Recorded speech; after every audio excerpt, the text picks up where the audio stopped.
ये result season बहुत कमाल का हो रहा है, इतने लेसन दे रहा है। अगर आप एक एक दिन के स्टॉक मार्केट के मूव को और रिजल्ट के इम्पैक्ट को समझें तो ये स्टॉक लेसन आपको बहुत ही अच्छी इंफॉर्मेशन दे रहा है। यहाँ से सीखने के बहुत ही सारे मौके हैं। इन्फोसिस का स्टॉक कल की डेट में यानी शुक्रवार की डेट में बहुत ही अच्छा मूव 3.5% ऊपर।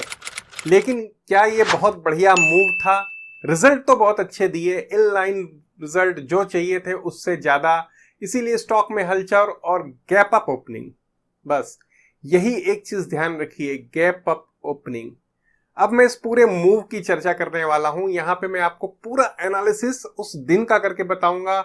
स्टॉक का एनालिसिस मुझे करने की जरूरत नहीं है क्योंकि रिजल्ट अच्छे हैं और इन्फोसिस जैसी कंपनी में कोई प्रॉब्लम नहीं है। लॉन्ग टर्म इन्वेस्टर्स, अगर आपने अभी भी पोजीशन ली है, भले आपने 1500 पे पोजीशन ली है या पहले की 1600 1700 किसी की भाव की पोजीशन है आपकी, तो आपको इसमें बने रहना है। ये पूरा एनालिसिस शुक्रवार के मूव का है, लेकिन इसकी कहानी गुरुवार रात यानी कि यूएस में लिखी गई।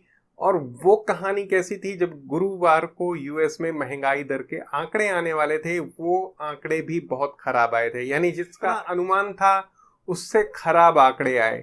फिर वहां पे एक 500 पॉइंट की डाउ जोन्स में गिरावट देखी गई और अचानक से रैली और 800 पॉइंट ऊपर बंद हुआ डाउ जोन्स गुरुवार के दिन। ऐसा क्यों हुआ? क्योंकि ओवरसोल्ड टेरिटरी, एक लिमिट खत्म हो गई थी। अब जिसने स्टॉक बेचे हुए हैं या जिसने मंदी की हुई है उसकी भी एक जगह आ जाती है, वो भी वापस वहां पे प्रॉफिट तो बुक करेगा। उसने प्रॉफिट बनाया है तो वो बुक करेगा।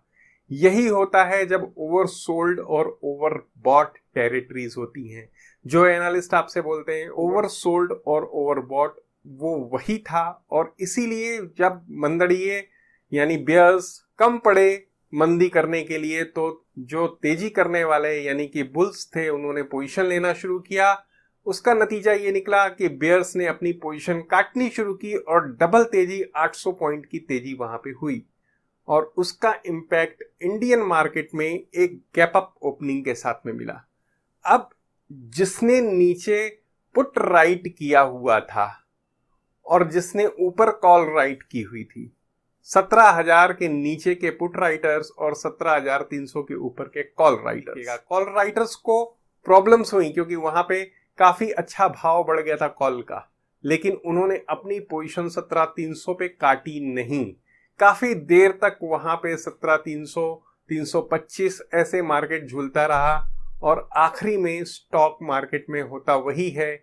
जब कॉल राइटर्स ने अपनी पोजीशन को क्लोज नहीं किया, शॉर्ट कवरिंग नहीं की, तो नीचे पुट राइटर्स ने अपनी पोजीशन क्लोज करना शुरू कर दी क्योंकि उनको प्रॉफिट बन रहा था। उसका नतीजा स्टॉक मार्केट फिसल के नीचे आके बंद हुआ। अब इस चार्ट को देख लीजिए इन्फोसिस के।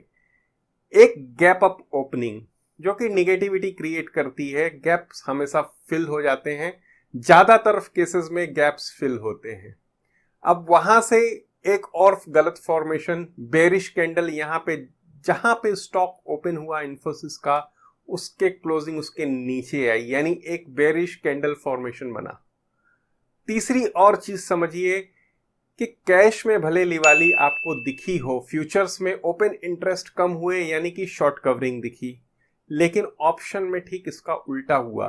1500 के स्ट्राइक प्राइस के ऊपर जितने कॉल राइटर्स बैठे थे उन्होंने अपनी पोजीशन में ऐड ही किया, उसको काटा नहीं।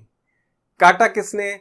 1460 और 1440 के कॉल राइटर्स ने अपनी पोजीशन क्लोज की, लेकिन वो पोजीशंस को वो ले जाते दिखे 1520 के ऊपर।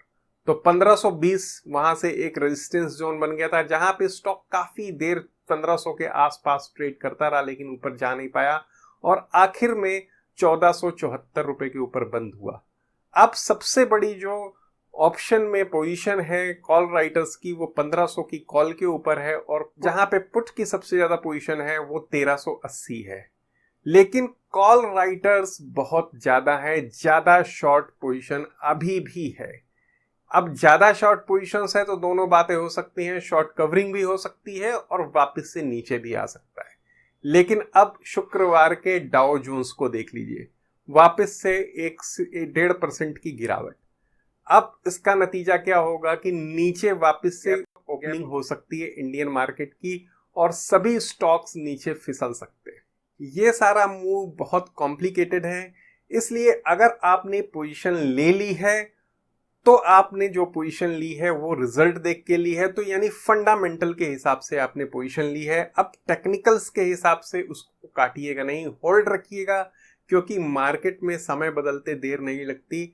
आईटी कंपनीज बेरिश फॉर्म में चल रही हैं, इसलिए हो सकता है यहां से गिरावट संभव हो, यहाँ स्टॉक वापस उसी जोन में आ जाए 1375, 1380 या 1400 के आसपास, जहां वो काफी दिन से ट्रेड कर रहा था। लेकिन आप अपनी पोजीशन को होल्ड रखिएगा, जब भी अच्छा मूव आएगा आपको ऊपर में पैसे बनते दिखेंगे, क्योंकि फंडामेंटली स्टॉक बहुत स्ट्रांग है। आपको मेरी ये जानकारी कैसी लगी मुझे कमेंट बॉक्स में बताइए, लाइक कर दीजिए इस वीडियो को और सब्सक्राइब कर दीजिए। स्टॉक लेसन चैनल देखते रहिए और फायदा कमाते रहिए।